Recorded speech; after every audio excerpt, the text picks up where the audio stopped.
I think we're at an inflection point in history. I think, and I mean that sincerely, it occurs every several generations. I think we're in a genuine struggle between autocracies and democracies, and whether or not democracies can be sustained. And I'm going to be speaking to President Xi tomorrow, and he'll remind me that I told him, he remembers every damn thing I've said, unfortunately.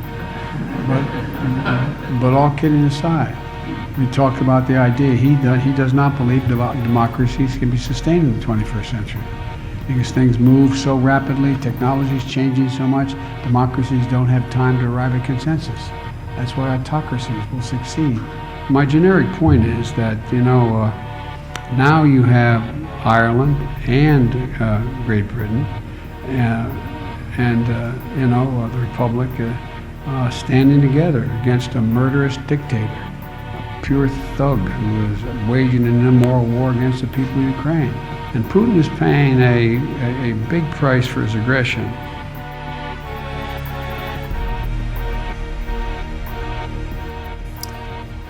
Three weeks ago, Russia launched its unprovoked war on Ukraine. With every day that passes, the number of civilians, including children, killed and wounded, continues to climb. Russia continues to attack civilian sites, including this week alone, a hospital, 3 schools, a boarding school for visually impaired kids in the Luhansk region of Ukraine.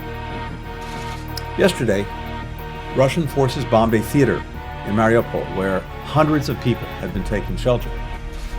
The word children had been written in Russian in giant white letters on the pavement outside the building so that you could know from the air that there were children inside.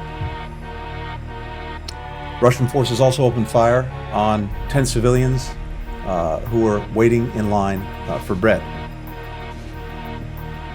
These incidents join a long list of attacks on civilian, not military locations across Ukraine, including apartment buildings, public squares, and last week, a maternity hospital in Mariupol.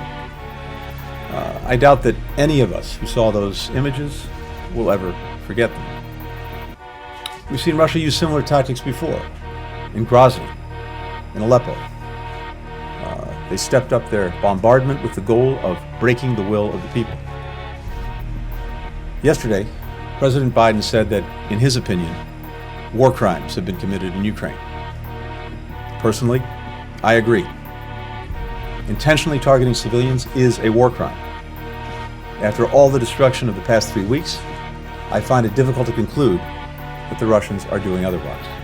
When we said before Russia's aggression that there would be massive consequences for that aggression, including unprecedented sanctions on Russia, I know some people had their doubts.